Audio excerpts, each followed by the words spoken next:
दोस्तों, हमारे YouTube channel पर आपका स्वागत है। आज हम बात करेंगे नेताजी सुभाष चंद्र बोस के बारे में। जैसे आप जानते हैं, 2 हफ्ते पहले 23 जनवरी को नेताजी बोस की जयंती थी और उस मौके पर बहुत सारे कार्यक्रम हुए। देश के लोगों ने उनको बहुत भावभीनी श्रद्धांजलि दी और इसमें कई लोगों ने अलग अलग तरीके से उनको याद किया। मैं एक बात पर बताना चाहता हूं कि इस समय कलकत्ता में 3 बड़े कार्यक्रम हुए। एक कार्यक्रम आरएसएस की तरफ से हुआ, उसमें मोहन भागवत ने स्पीच दिया। दूसरा कार्यक्रम वेस्ट बंगाल सरकार की तरफ से हुआ और तीसरा कार्यक्रम बाकी सिविक सोसाइटी और दूसरे छोटे ग्रुप्स की तरफ हुआ। तो इस बार मुझे मौका मिला ये जो तीसरा कार्यक्रम था उसमें भाग लेने का। और उस समय जो उसके पहले ही एक इंटरव्यू मैंने पढ़ा था, सुभाष चंद्र बोस की बेटी अनीता पैफ का इंटरव्यू इंडिया टुडे से, जिसमें उन्होंने कहा आरएसएस अगर इनकी जयंती मनाना चाहती है तो बहुत अच्छी बात है, पर आरएसएस के जो अभी तक के सिद्धांत रहे हैं वो नेताजी की विचारधारा से पूरे उलट है। नेताजी चाहते थे सभी धर्म के लोग सम्मान से, इज्जत से रह सकें, जबकि आरएसएस केवल एक धर्म के लोग, केवल हिंदुओं के बारे में ही बात करती है। ये बात अनीता पैफ का इंटरव्यू पहले आया था और जिस मीटिंग में मैं था उसमें सौभाग्य की बात थी कि अनीता पैफ जर्मनी से ऑनलाइन ज्वाइन हुई और उन्होंने अपनी बातों को दोहराया, नेताजी के जीवन के बारे में बताया। ख़ास तौर से नेताजी जो पनडुब्बी पर बैठकर उन्होंने यात्रा की थी, जो उनके जीवन की सबसे रोमांचक बात थी ब्रिटिश इंटेलिजेंस से बचने के लिए, उसके बारे में भी याद दिलाया। तो खैर, अभी नेताजी को कैसे याद किया जाए। अब जैसे मोहन भागवत कह रहे हैं कि आरएसएस के सिद्धांत वही हैं जो नेताजी के थे, आरएसएस का वही उद्देश्य है जो नेताजी का था। अब इससे बड़ा झूठ क्या हो सकता है। नेताजी हमेशा सभी धर्मों की बराबरी के लिए रहे, और जबकि आरएसएस इस देश को हिंदू राष्ट्र बनाना चाहता है। जहाँ तक नेताजी का सवाल था, उन्होंने अपने जीवन में इस प्रकार का कोई भेदभाव नहीं किया। कुछ पहले उनके इसके बारे में बात मैं बता दूं कि कैसे उन्होंने अपने जीवन में सभी धर्मों को लेकर चलने की बात की। अब देखिए, एक तो उन्होंने आज़ाद हिंद फौज बनाई। आजकल आरएसएस का आग्रह है कि हिंदी को यहाँ की राष्ट्रभाषा घोषित किया जाना चाहिए। नेताजी ने हमेशा हिंदुस्तानी, जो आम लोगों की बोलचाला है, उसके बारे में ख्याल रखा। आज़ाद हिंद फौज, उन्होंने कई शब्द लिए, पर्शियन से, उर्दू से, हिंदुस्तानी से, और इसके आधार पर रहा।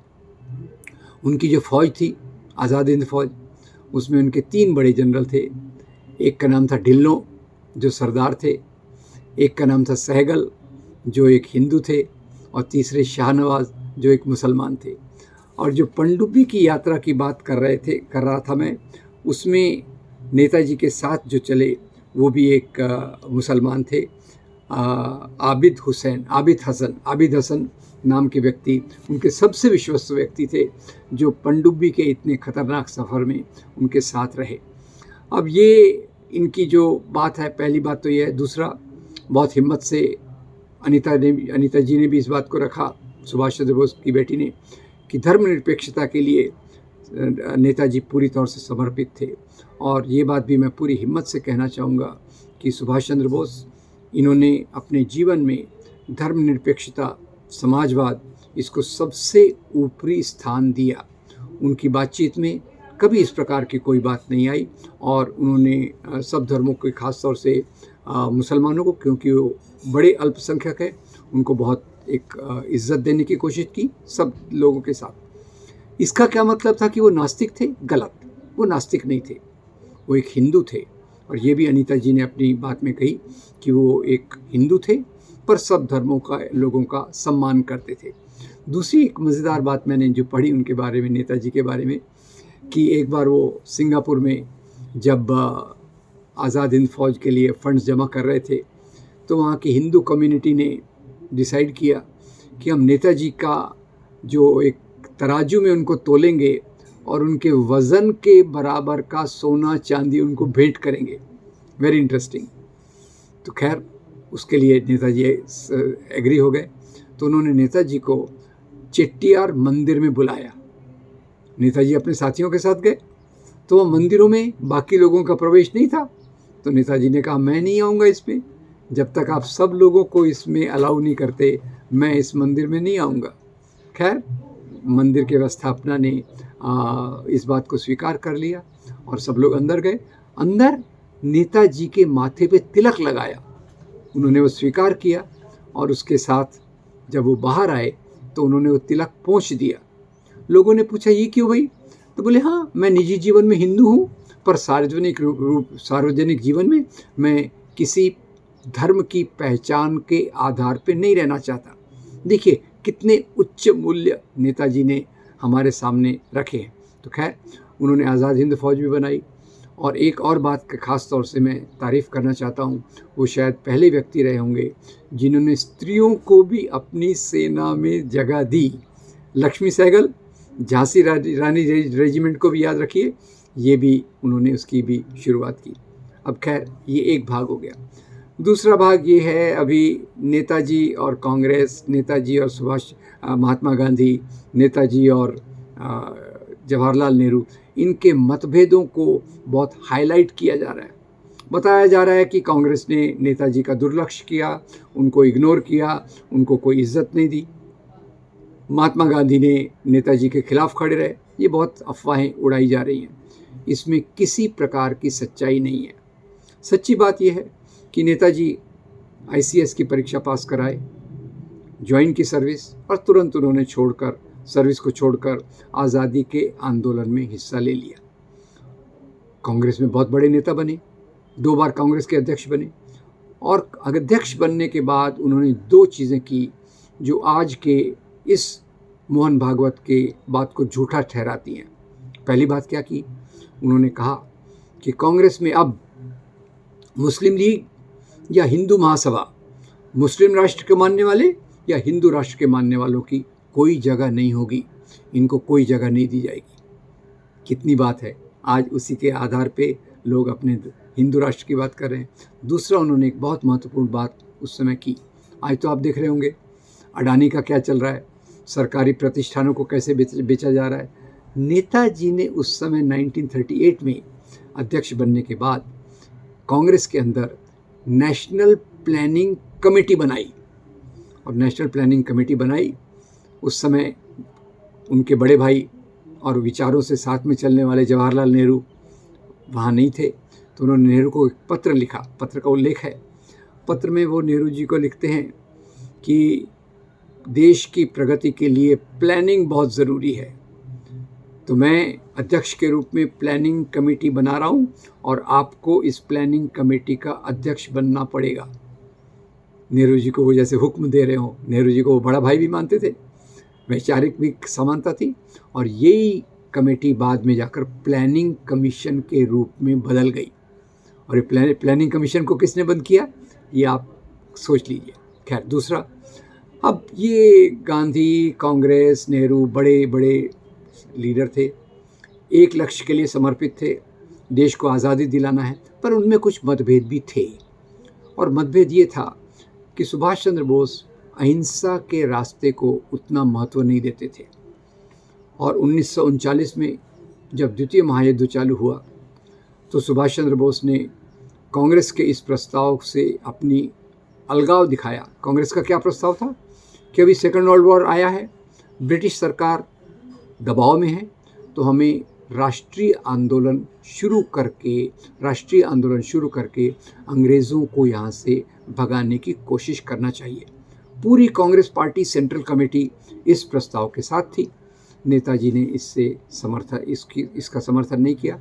उन्होंने कहा, नहीं, सेकेंड वर्ल्ड वॉर चालू हुआ है, ब्रिटेन हमारा दुश्मन है और ब्रिटेन के दुश्मन जर्मनी और जापान है, तो हम जर्मनी और जापान से मिलके ब्रिटेन को हराना चाहिए।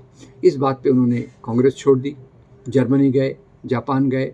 जर्मनी में उन्होंने अपनी बात को सामने रखा और बाद में आकर दक्षिण पूर्व एशिया में आज़ाद हिंद फौज का गठन किया। अब यहाँ एक बात देखिए, आज़ाद हिंद फौज अंग्रेज़ों की फ़ौज से लड़ रही है। उस समय नेताजी ने सावरकर और जिन्ना दोनों को सलाह दी कि आप लोग भी क्विट इंडिया मूवमेंट में शामिल होइए। अब इस तरफ सुभाष चंद्र बोस अंग्रेज़ों के खिलाफ लड़ रहे हैं, इस तरफ सावरकर अंग्रेज़ों की मदद कर रहे हैं, उनकी फ़ौज की मदद कर रहे हैं। ये अंतर विरोधी चीज़ों को आप ज़रा ख्याल से देखिए कि आज कौन लोग सुभाष चंद्र बोस की विरासत पे दावा जमाने की कोशिश कर रहे हैं, क्योंकि उनके पास तो कोई आइकन है ही नहीं, कोई प्रतीक है ही नहीं जिसने आज़ादी के आंदोलन में काम किया हो। इसलिए सुभाष चंद्र बोस को वो हथियाने की कोशिश कर रहे हैं, जबकि उनके विचार इनके विचारों से पूरी तौर से विपरीत थे। तो खैर ये एक बात हो गई। तो उसके बाद आज़ाद हिंद फौज बनने के बाद उन्होंने जो पहला काम किया, रेडियो से ब्रॉडकास्ट किया और उन्होंने महात्मा गांधी को आशीर्वाद देने के लिए कहा। यहाँ अफवाह फैलाई जा रही है कि गांधी ने उनको इग्नोर किया, बाईपास किया। मतभेद थे, दोनों के रास्ते अलग थे, पर दोनों आज़ादी के लिए समर्पित थे। और वो नेताजी बोस बापू, तब तक उन्होंने महात्मा गांधी को राष्ट्रपिता की उपाधि भी दी थी। याद रखिए, नेताजी पहले व्यक्ति थे जिन्होंने महात्मा गांधी को राष्ट्रपिता कहा।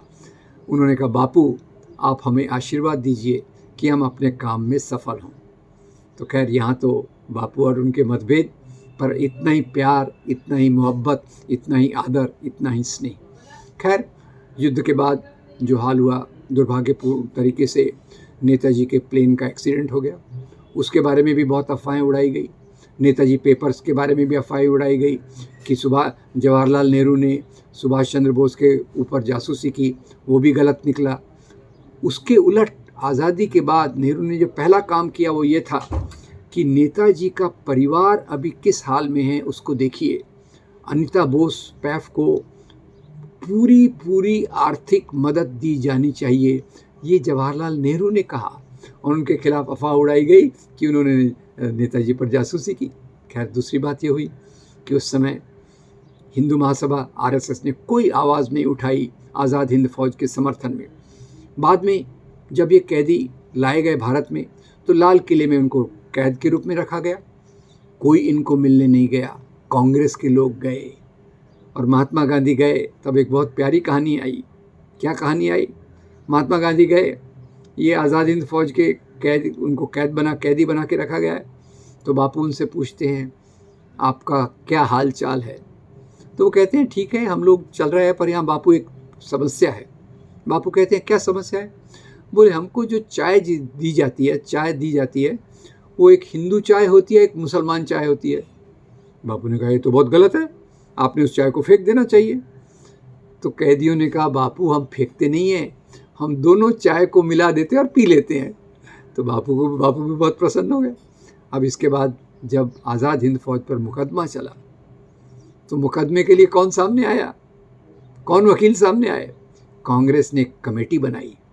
उसमें कैलाशनाथ काटजू, भूलाभाई देसाई और जवाहरलाल नेहरू जो तब तक वकालत नहीं करते थे, वकील थे, अपनी वकालत का चोगा धूल पोंछ के लाए होंगे, और इन तीनों ने आज़ाद हिंद फौज के लिए मुकदमा लड़ा। तो खैर मैं ये बात आज इसलिए याद करना चाहता हूँ क्योंकि इस समय मुझे मौका मिला उस कार्यक्रम को अटेंड करने में जिसमें सुभाष चंद्र बोस की बेटी ने खुद अपने अनुभव बताए और बताया कि उनकी विचारधारा जो है, नेताजी की जो विचारधारा है, आरएसएस हिंदू राष्ट्र मुस्लिम राष्ट्र की विचारधारा से पूरी विरोधी है। नेताजी समाजवाद में मानते थे। आज तो हमारे जो पब्लिक सेक्टर एंटरप्राइजेस हैं उनको औने पौने दाम में लगातार बेचा जा रहा है। तो उनकी विचारधारा के विरोध में चलने के बावजूद उनको अप्रोप्रिएट करने की कोशिश की जा रही है। ये एक राजनीतिक चाल है। मैं नेताजी के उन विचारों का आदर करता हूँ जहाँ वो धर्मनिरपेक्षता की बात करते हैं, जहाँ वो सोशल प्लानिंग की बात करते हैं, जहाँ वो सोशलिज़म की बात करते हैं, गरीबी हटाने की बात करते हैं, अमीर और गरीब के बीच की खाई को हटाने की बात करते हैं। उसके लिए मैं उनको पूरी आदरांजलि देता हूँ। और मैं चाहता हूँ आप उन लोगों से आगाह रहिए जो उनके नाम का उपयोग खुद की राजनीति के लिए करना चाहते हैं। उनके रास्ते पर आइए, उनके रास्ते पर चलिए, स्वागत है, पर उनके नाम का इस्तेमाल करके खुद को प्रतिष्ठा में डालकर जो कुछ लोग कोशिश कर रहे हैं, कुछ लोग अफवाहें फैला रहे हैं, वो बिल्कुल गलत काम है और उसका पूरा विरोध होना चाहिए। तो नेताजी को श्रद्धांजलि के साथ मैं इस वीडियो को समाप्त करता हूँ। उम्मीद करता हूँ आपको ये वीडियो अच्छा लगा होगा। इसे लाइक कीजिए, हमारे चैनल को सब्सक्राइब कीजिए और वीडियो को फॉरवर्ड कीजिए। Thank you very much. I am grateful.